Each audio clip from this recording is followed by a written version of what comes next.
Welcome back to this series. In this video, I'm talking about supertask, also known as super goal of a piece or of a play, and through action. The way Stanislavski was putting, the main task of the entire production in the theater is to transmit the author's or writer's feelings, thoughts, their dreams, their sorrows, and so on. Similarly, he was saying that everything that happens in the production, in the play, all the individual tasks, goals, no matter how small or large they are, and all of the actors' creative ideas and actions that are analogous, that are relatable to the role, all of them must strive to fulfill the piece's supertask.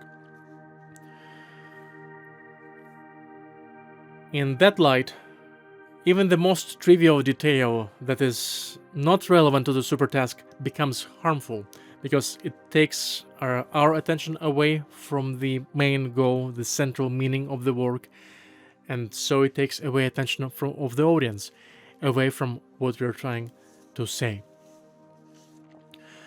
How can we translate this to what we do as instrumentalists, instrumental musicians, with a piece of music?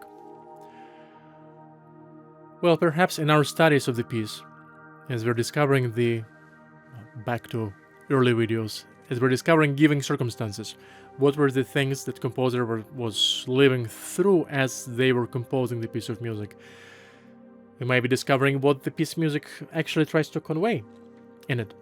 But along those, walking through those trenches, we should also perhaps try to find if the piece has any particular meaning, any particular message,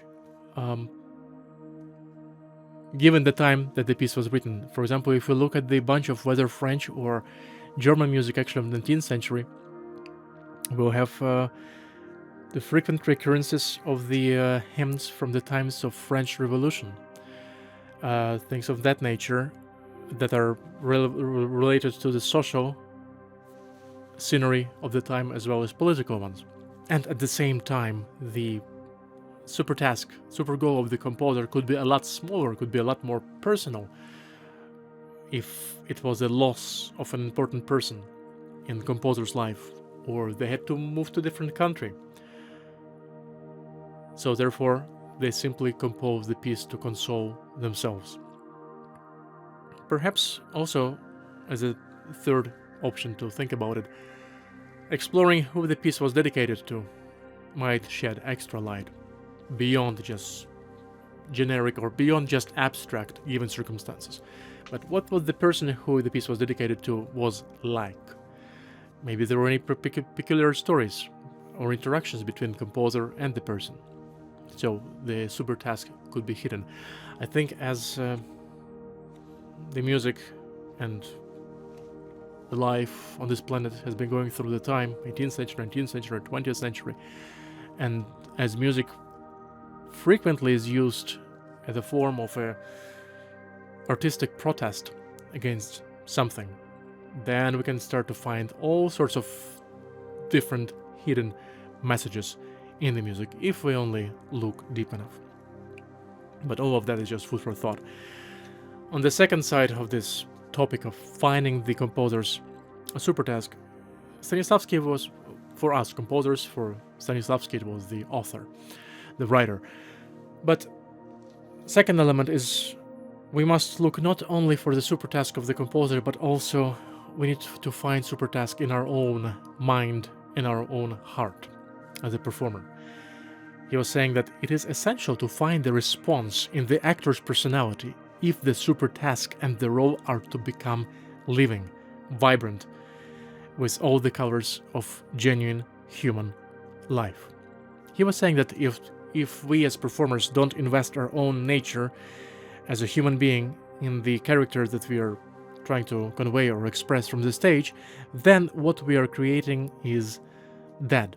So now combining those two ideas, that we need to look for the composer's supertask and then we need to find our personal response to that, and therefore as we're performing the piece of music, we need to have our own supertask, our own purpose. What are we trying to, what is it that we're trying to convey from the stage?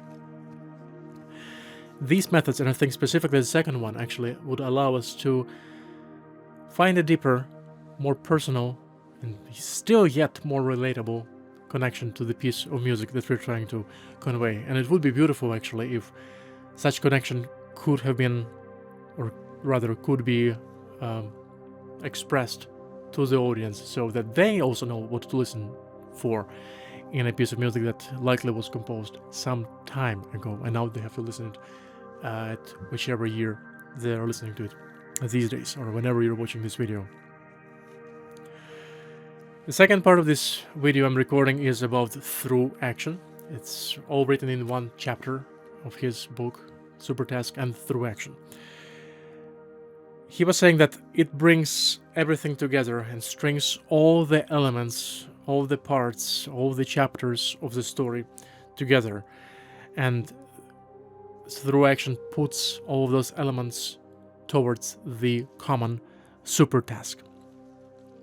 And he was saying it's really important to put all things together in a logical way from the day one. He was saying about the importance of logic and sequence, and also that we need to believe in that logic and sequence. But along those lines, he was saying that the fragments, if everything is fragmented, in our case, if here we have a really cool climax, and here in this place we really like it because we can really play fast, and this section right here sounds really cool because it's so soft and tender and beautiful and personal. But as beautiful as those fragments, separate elements, episodes can be, fragments will hardly capture the audience, as I'm quoting Stanislavski. So all of that has to be cohesive, has to flow into one another and bring us from the start of the piece towards its end. He was also saying that if we play without figuring out the Throughaction, then it would mean that our actions are not in accord with all the given circumstances. We're just playing randomly, we're just playing generally. It means that we are not bringing our own nature, our own subconsciousness into our creative work.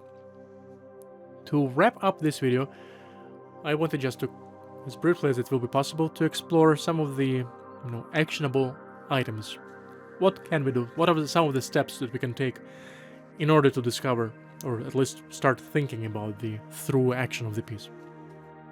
Well, start with something as simple as look at the beginning of the piece and look at its ending, and try to determine what is the temperature of the emotion of the character. What is the character in the first place, and